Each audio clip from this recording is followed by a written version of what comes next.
Hello everyone. चलिए आगे start करते हैं। Next we have multinomial theorem.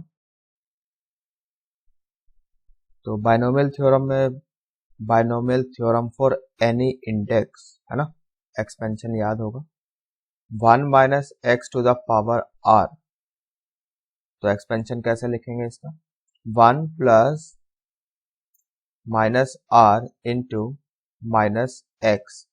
ठीक है, यहाँ पे माइनस एक्स है तो इसलिए यहाँ पे माइनस एक्स आया।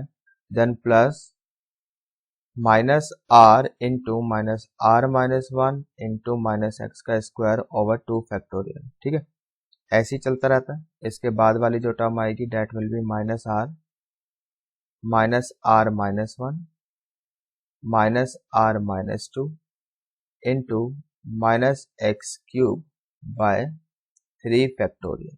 सही है, और इसी तरह से ही चलता रहेगा। This is binomial theorem for any index. I hope you remember, binomial theorem में करवाया था। ठीक है, नहीं पता तो कोई बात नहीं, जाकर लेक्चर देख लो, पता चल जाएगा। ओके, तो ये कितना हो जाएगा माइनस माइनस प्लस, तो ये हो गया आपका 1 प्लस आर एक्स। यहाँ तक सही है। एक माइनस यहाँ पर है, यहाँ से एक माइनस बाहर आएगा, यहाँ तो ये पॉजिटिव ही हो जाएगा क्योंकि पावर इवन है ना। तो ये टर्म भी आपकी पॉजिटिव हो जाएगी। तो plus r into r plus 1 x square by 2 factorial. जो इसके बाद वाली टर्म होगी वहां से भी क्या होगा, माइनस कॉमन आएगा। यहाँ तो ऑलरेडी माइनस था, यहाँ से भी बाहर आया, यहाँ से भी बाहर आया माइनस, और एक माइनस यहाँ से भी बाहर आया। तो 4 बारी माइनस बाहर आ गया, यानी कि ओवरऑल पॉजिटिव साइन हो गया। ठीक है, तो ये हो गया plus r r plus 1 into r plus 2 into x cube by 3 factorial. समझ में आ रहा है? तो इतना हो गया। तो सारी टर्म्स क्या होंगी, पॉजिटिव। अगर यहाँ भी माइनस है और पावर में भी माइनस है तो ऐसे केस में क्या होता है, सारी टर्म्स पॉजिटिव होती है। सही है, तो बाइनोमियल थ्योरम में अच्छी तरह से बता रखा है ये चीजें तो बाइनोमियल थ्योरम की। ठीक है, यहाँ तो बस ऐसे ही बताया जा रहा है। तो अब आप तो यहाँ देखो, जैसे चलो ये तो 1 प्लस आर एक्स अपनी जगह हो गया। ये जो लिखा ना r r plus 1 by 2 factorial, तो इसको तो हम ऐसे भी लिख सकते हैं आर प्लस 1 सी 2, है ना। और ये जो लिखा है r r plus 1 r plus 2 by 3 factorial, can we write it like r plus 2 C 3, लिख सकते हैं ना। ओके, अब आप ऐसे देखो, यहाँ पे पावर 2 है तो यहाँ भी पावर 2 है, और यहाँ पर एक कम है, 2 से एक कम है। यहाँ पे 3 है तो यहाँ भी 3 है, और यहाँ पर 3 से एक कम है। तो अगर ऐसी हम चले तो जो nth टर्म बनेगी, जैसे x की पावर n है तो यहाँ भी n होना चाहिए, c का लोअर सफिक्स, और यहाँ पर एक कम, n से एक कम यानी n माइनस 1, और प्लस r अपनी जगह। ठीक है, यानी कि कोफिशिएंट ऑफ x की power n in 1 minus x to the power r, ये कितना हो जाएगा r plus n minus 1 C n। ठीक है, या फिर r plus n minus 1 C r minus 1। ये कैसे आ गया, since we know that NCR ये कितना होता है आपका, NCR जो है NCR माइनस 1 के बराबर होता है। तो यही हमने यहाँ पे लगाया है, देख लो जरा। तो r plus n minus 1 C r plus n minus 1 minus n, तो ये n से n आपका कैंसल हो गया है ना। तो r माइनस 1 बच जाएगा आपका। यहाँ तक समझ में आ गया? तो ऐसे लिखो या ऐसे लिखो, एक ही बात है। तो आप तो इसको ऐसे समझो, कोफिशिएंट ऑफ x की पावर समथिंग, x की पावर में कुछ भी लिखा हो, ठीक है, in 1 minus x to the power minus r। तो आप तो क्या करो, जैसे यहाँ पे r लिखा है ना, तो r minus 1 C r minus 1 लिख दो, एक घटा के लिख दो, r minus 1 C r minus 1। ठीक है, इतना लिख दिया, और प्लस ये जो समथिंग है यहाँ लगा दिया। समझ में आ रहा है? अब इधर देखो, जैसे मैंने आपसे पूछा भी कोफिशिएंट ऑफ x की पावर 11 बताओ, किसमें 1 माइनस एक्स की पावर माइनस 7 में बताओ। तो यहाँ पे 7 है, एक एक माइनस कर दिया, 7 माइनस 1 सी 7 माइनस 1, और यहाँ पर 11 है तो प्लस 11 कर दिया। ठीक है, ये कितना आ गया आपका 11 प्लस 6 17 सी 6, इतना आ जाएगा। समझ में आ गया? अब इधर देखो, कोफिशिएंट ऑफ x की पावर 12 इन 1 माइनस एक्स की पावर माइनस 5। तो आर का काम 5 कर रहा है, तो 5 माइनस 1 सी 5 माइनस 1, और ये 12 इधर आ गया, प्लस कर दो। सही है, तो ये आपका हो जाएगा 16C4। ये समझ में आ गया। तो इस तरह से आप कोफिशिएंट निकाल सकते हो। अब आप इधर देखो, कोफिशिएंट ऑफ x की power 8 in 1 plus x to the power 12 plus 17x² plus 8 x की पावर 8। तो हमें x की पावर 8 का कोफिशिएंट चाहिए इन दिस एक्सप्रेशन। तो एक तो यहाँ से आ जाएगा कोफिशिएंट, इनटू में 1 तो है ही, तो यहाँ से कोफिशिएंट आ जाएगा 1। यहाँ से कोई कोफिशिएंट नहीं आ सकता, तो उसके लिए 0 कर दिया। और यहाँ के लिए कोफिशिएंट के लिए तो ये तो 12C8 हो जाएगा। ठीक है, since we know that coefficient of x r in 1 plus x to the power n, ये कितना होता है, NCR होता है। तो यहाँ तो हमने डायरेक्ट लिख दिया 12C8, यहाँ से कुछ नहीं आया 0, और यहाँ से कोफिशिएंट आ गया 1। सही, तो finally we can say that 12C8 plus 1 इतना हो जाएगा आपका। सही है, आई होप कि ये समझ में आ गया। अब आप ऐसे देखो, कोफिशिएंट ऑफ x की पावर 8 जैसे इसमें पूछा गया है ना, तो यहाँ पर मैं 8 से, जैसे x की पावर 8 है, तो आगे मैं कितनी भी टर्म अपनी तरफ से ऐड कर सकता हूँ जहाँ पे x की पावर 8 से बड़ी हो। सही है, बिकॉज हमें तो कोफिशिएंट x की पावर 8 का चाहिए, उससे बड़ी वाली टर्म मैं कितनी भी ऐड कर लूँ कुछ फर्क तो पड़ेगा ही नहीं।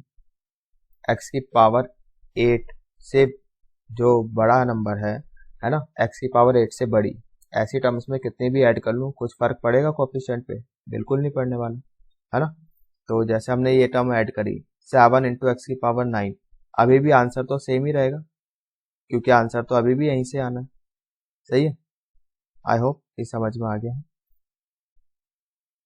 अब आप यहाँ देखो, जैसे मान लो मैंने लिखा x की पावर 8 का कोफिशिएंट चाहिए हमें 1 प्लस एक्स की पावर 12, यहाँ से कोफिशिएंट आ जाएगा 12C8। ठीक है, 17x², यहाँ से कुछ नहीं आएगा 0, यहाँ से 1 आ जाएगा, ये हमने ऐड किया था, प्लस अगर मैंने ये कर दिया 1 प्लस एक्स की पावर 6। ठीक है, ये अब मैं अगर इसको एक्सपेंड करता हूँ तो यहाँ पे मैक्सिमम x की पावर 6 जा सकती है, तो यहाँ से भी x की पावर, यहाँ से भी इस एक्सपेंशन से भी x की पावर 8 का कोफिशिएंट तो आ ही नहीं सकता। समझ में आ रहा है, तो ये टर्म भी हम ऐड कर सकते हैं, तो आंसर पे कुछ फर्क नहीं पड़ेगा। तो छोटी टर्म्स को ऐड कर सकते हैं, x की पावर जहाँ यहाँ पर इस वाले केस में 8 से छोटी है, ऐसी टर्म्स को ऐड कर सकते हैं। जहाँ पर x की पावर 8 से बड़ी है, ऐसी टर्म्स को ऐड कर सकते हैं। तो ऐसा करने से आंसर पे कुछ फर्क तो पड़ने वाला नहीं है। ये समझ में आ गया। चलिए अब आप यहाँ देखो, let n identical objects are to be distributed among r persons, then number of ways of distribution all। सारे डिस्ट्रीब्यूट करने, और ऑब्जेक्ट्स कैसे आपके पास आइडेंटिकल है और r पर्सन्स है। ठीक है, इसके लिए जो है मतलब ये हो गया आपका, अभी बाद में भी समझाएंगे। This is nothing but coefficient of x की power n in 1 minus x to the power minus r. ये अभी हमने फॉर्मूला बताया था, r minus 1c r minus 1 एक एक कम किया और प्लस n कर दिया। ठीक है, तो वही लिखा हुआ यहाँ पर, तो इसको आप ऐसे भी रिलेट कर सकते हो। ठीक है, तो ये अभी थोड़ी देर में समझाएंगे कि कैसे आया। लेट n आइडेंटिकल ऑब्जेक्ट्स, आपके पास n आइडेंटिकल एक जैसे ऑब्जेक्ट्स हैं, सिमिलर ऑब्जेक्ट्स हैं, और r पर्सन्स को डिस्ट्रीब्यूट करने। तो इसको हम बाइनोमियल का अगर यूज करके बताएं तो ऐसा बोल सकते हैं, this is nothing but coefficient of x की power n in 1 plus x to the power minus r, which is in turn n plus r minus 1 c r minus 1, तो वो इसके बराबर होगा। तो ये डायरेक्ट रिजल्ट है, इसको आप याद रखो, है ना। फॉर एग्जांपल जैसे आपको 12 आइडेंटिकल ऑब्जेक्ट्स दे दिए और आपसे बोला कि डिस्ट्रीब्यूट करो इनको 7 पर्सन्स में, सारे डिस्ट्रीब्यूट करने, कोई बचाना नहीं है। ठीक है, तो this is equal to coefficient of x की power 12 in 1 minus x to the power minus 7। r का काम 7 कर रहा है, एक एक माइनस किया तो 7 माइनस 1 से 7 माइनस 1 और ये 12 यहाँ पे ऐड कर दिया प्लस 12 तो 18C12। इतने तरीके से हम 12 आइडेंटिकल ऑब्जेक्ट 7 पर्सन्स में डिस्ट्रीब्यूट कर सकते हैं। ठीक है, ये चीज समझ में आ गई। अब मान लो कि अभी तो क्या था कि जो 12 ऑब्जेक्ट्स थे ये आइडेंटिकल थे।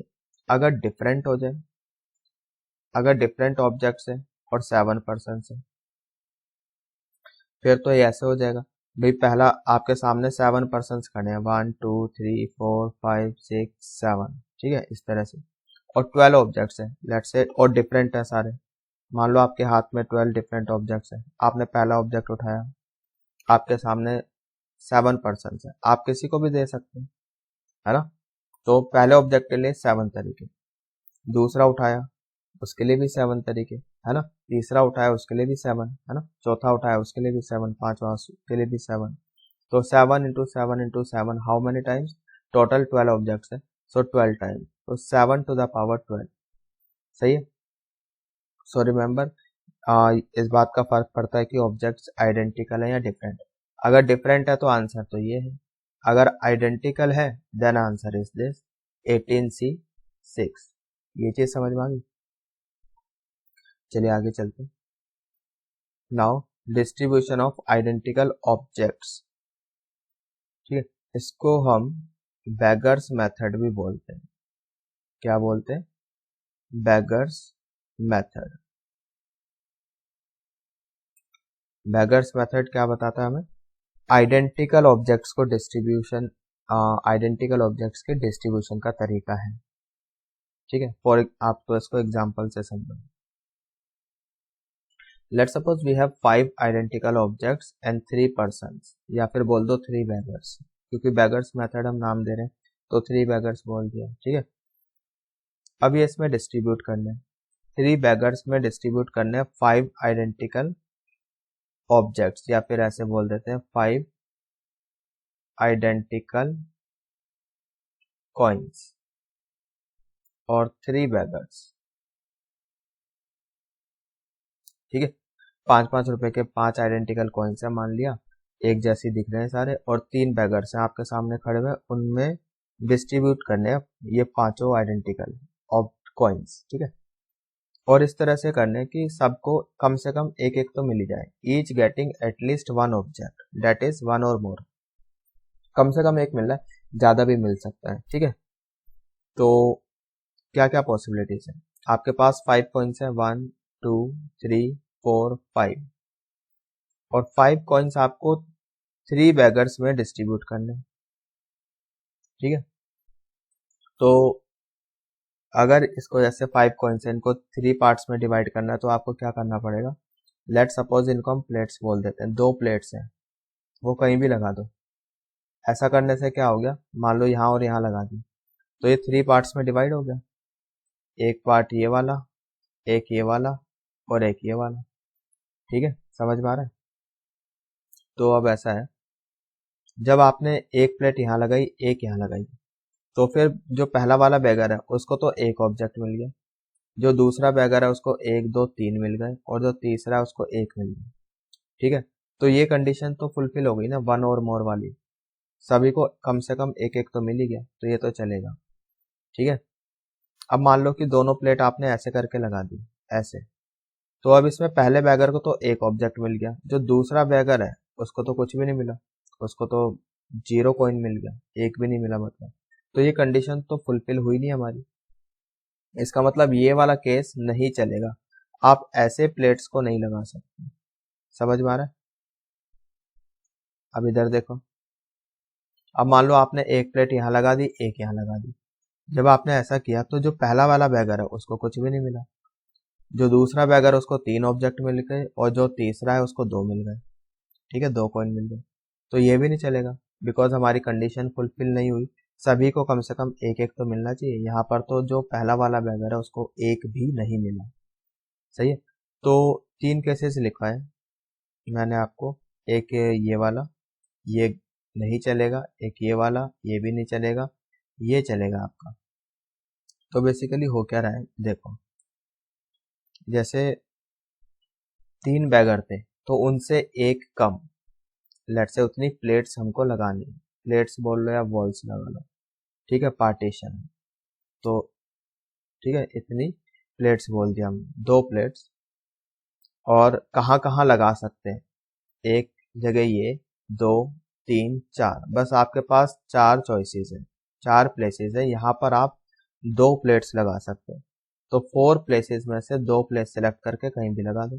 तो 4C2 इतने तरीके से, हाँ, 4C2 लिखने से क्या हो गया, सर जितने भी पॉसिबल कॉम्बिनेशन है सारी आ गए, है ना। तो 4C2 कर दिया हमने, दैट इज 6। तो इतने तरीके से हम ये 5 आइडेंटिकल कॉइन्स को 3 बैगर्स में डिस्ट्रीब्यूट कर सकते हैं, ठीक है। आई होप कि ये समझ में आ गया है। चलिए अब इस रिजल्ट को हम जनरलाइज करते हैं, ठीक है, जनरलाइज करते हैं। उससे पहले एक एग्जांपल और देख लो। 7 आइडेंटिकल ऑब्जेक्ट्स 4 पर्सन, आपके पास 4 पर्सन है तो एक कम किया 3, तो 3 प्लेटें लगानी पड़ेगी। लेट सपोज ये आइडेंटिकल ऑब्जेक्ट्स हैं 1 2 3 4 5 6 7, और 3 प्लेट्स लगानी पड़ेंगी, ठीक है। और अभी भी वही कंडीशन है, 1 और मोर वाली, 1 और मोर, यानी कम से कम एक एक तो मिलना ही चाहिए सभी को।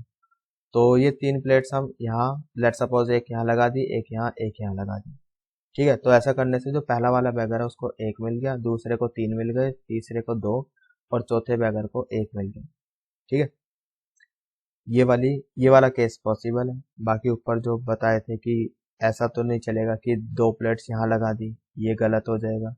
ऐसा भी नहीं चलेगा कि एक यहाँ लगा दी, क्योंकि अब पहले वाले बैगर को कुछ नहीं मिलेगा, तो ये भी गलत हो जाएगा। तो ये डिस्ट्रीब्यूशन चलेगा। तो अब यहाँ पर देखो 3 प्लेट्स हैं, और कहाँ कहाँ लगा सकते हैं, 1 2 3 4 5 6, 6 जगह लगा सकते हैं। तो 6 में से कोई भी 3 प्लेसेस चूज कर लो। That can be done in 6C3 ways. समझ में आ रहा है। तो 6C3 वेज ऐसा लिखने से क्या होगा, जितने भी पॉसिबल कॉम्बिनेशन होंगे वो सारे आ जाएंगे। Got it.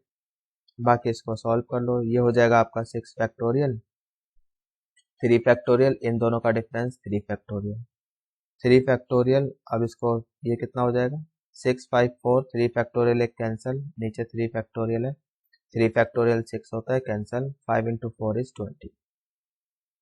तो 7 आइडेंटिकल ऑब्जेक्ट्स को 4 पर्सन में डिस्ट्रीब्यूट करने के कितने तरीके, 20 तरीके, ठीक है, 20 तरीके से कर सकते हैं।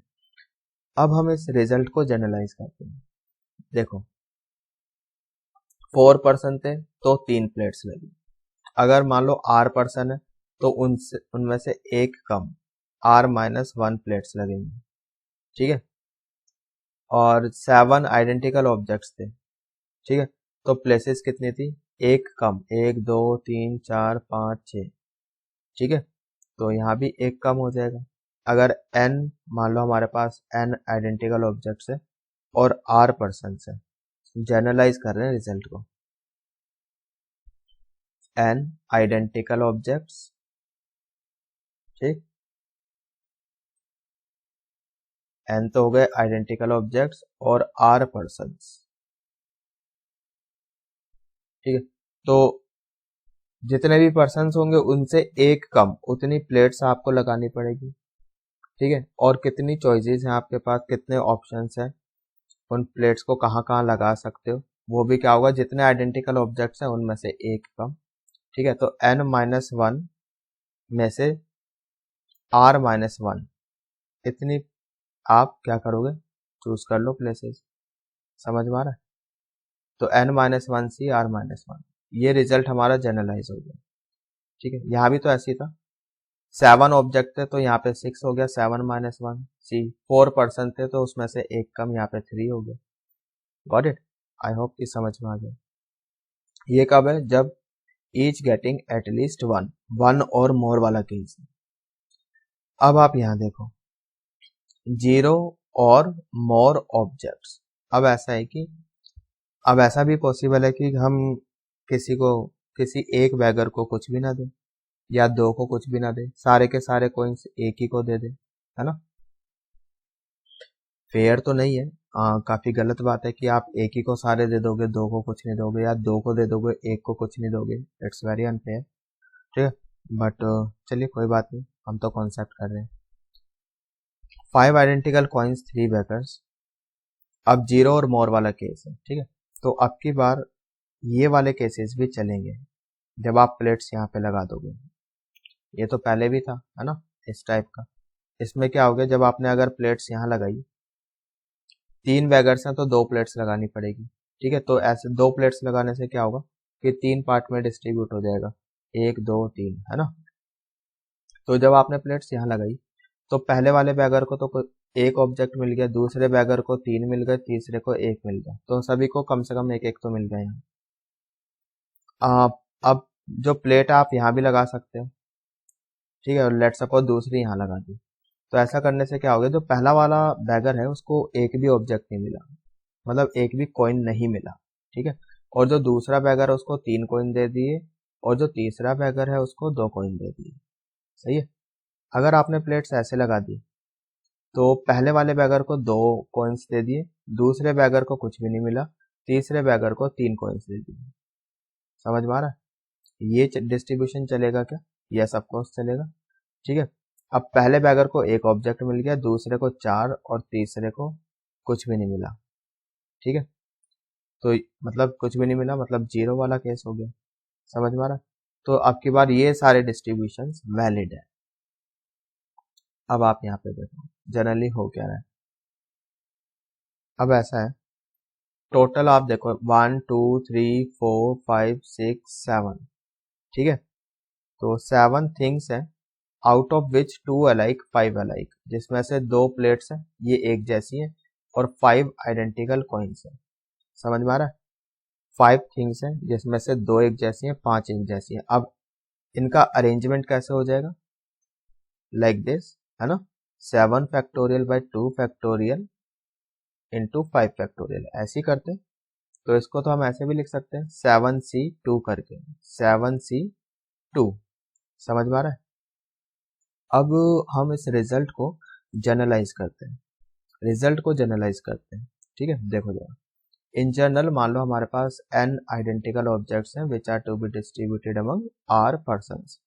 तो n तो आइडेंटिकल ऑब्जेक्ट्स हैं, ठीक है। अगर r ऑब्जेक्ट्स हैं, r पर्सन्स है या फिर बैगर्स हैं, उनमें डिस्ट्रीब्यूट करने तो कितनी प्लेट्स लगानी पड़ेगी, ऑफ कोर्स एक कम, है ना। तो ये दीज आर प्लेट्स, कितनी प्लेट्स हैं, r-1 प्लेट्स हैं। तो अब ऐसा है, आपके पास टोटल n और प्लस r-1 प्लेट्स, इतनी तो आपके पास लेट सपोज थिंग्स है, n प्लस r-1 थिंग्स है, जिसमें से n आइडेंटिकल है और r-1 आइडेंटिकल है, ठीक है। तो आप इसमें करोगे क्या, मतलब ऐसे हो गया ना, ये n आइडेंटिकल है, टोटल तो हो गई n प्लस r-1, इतने ऑब्जेक्ट्स हो गए जिसमें से n आइडेंटिकल है और r-1 आइडेंटिकल है। अब इसको आप ऐसे लिख सकते हैं, ठीक है, n प्लस r-1 सी r-1 लिख सकते हैं, ऑफकोर्स लिख सकते हैं, ठीक है। ये चीज होगी, तो ये आपका फॉर्मूला बन गया, ठीक है। Number of ways of distribution of n identical objects among r person, ठीक, व्हेन ईच गेटिंग 0 और मोर। ये चीज समझ में आ गई? I hope it is clear. तो ये रिजल्ट हमने जनरलाइज कर दी। एग्जांपल्स देख लेते हैं। मान लो हमारे पास 20 आइडेंटिकल ऑब्जेक्ट्स हैं जिनको हमें डिस्ट्रीब्यूट करना है among 6 persons, A B C D E F, these are 6 persons, इनमें डिस्ट्रीब्यूशन करना है। All objects are to be distributed, identical objects हैं, सारे डिस्ट्रीब्यूट करने, ठीक है। अब इसमें कोई कंडीशन नहीं है, 0 और मोर वाला केस है। तो 0 और मोर वाला केस है, कितने पर्सन है, 6, एक एक कम किया, है ना। तो 6-1 सी 6-1, ऑब्जेक्ट्स कितने आइडेंटिकल 20, तो +20 कर दिया, ठीक है। तो ये हो जाएगा आपका 25C5, ये आंसर हो जाएगा। Now all object should be distributed and each should get at least 1 object. अब ये 1 और मोर वाला केस है, तो यहाँ पे फॉर्मूला क्या था, n माइनस वन सी r माइनस वन। ठीक है, n में से भी एक कम कर दिया, ये n का काम कर रहा है तो 19 हो गया। पर्सन में से भी एक कम कर दिया, ये 5 हो गया, तो 19c 5 हो जाएगा। सही है भाई, समझ में आ गया? I hope it is clear. आगे चलते हैं। अब मान लो हमने आपको बोला कि a should get at least 4 and all objects to be distributed. a को कम से कम 4 तो मिलने चाहिए और सारे ऑब्जेक्ट्स को डिस्ट्रीब्यूट करना है। तो हमने क्या करा, ठीक है, अच्छा a को कम से कम 4 मिलने चाहिए, तो a को हमने 4 पकड़ा दिए, पहले a को 4 पकड़ा दिए, बाकी बच गए 16 ऑब्जेक्ट। अब उनको 6 पर्सन में कैसे भी डिस्ट्रीब्यूट कर दो। भाई a को 4 मिल गए, इसका मतलब ये थोड़ी है कि उसको दोबारा नहीं मिल सकता, 4 से ज्यादा भी मिल सकते हैं। तो अब जो 16 आपके पास ऑब्जेक्ट्स बच गए, उन्हें डिस्ट्रीब्यूट कर दो अमंग 6 पर्सन्स। ठीक है, पर्सन कितने हैं? 6, तो एक एक कम किया, तो ये हो गया 5c 5 ऐसे लिखा, और प्लस ऑब्जेक्ट्स कितने हैं? 16, तो प्लस 16 कर दिए, तो ये हो गया आपके पास 21c 5। तो ये आंसर हो जाएगा। सही है, आगे चलते हैं। नेक्स्ट पार्ट इज ए को कम से कम 5 और ज्यादा से ज्यादा 10 ऑब्जेक्ट मिलने चाहिए। ठीक है, A B C D E F ये पर्सन थे ना हमारे पास, तो जो पर्सन ए है उसको कम से कम 5 ऑब्जेक्ट मिलने चाहिए और ज्यादा से ज्यादा 10।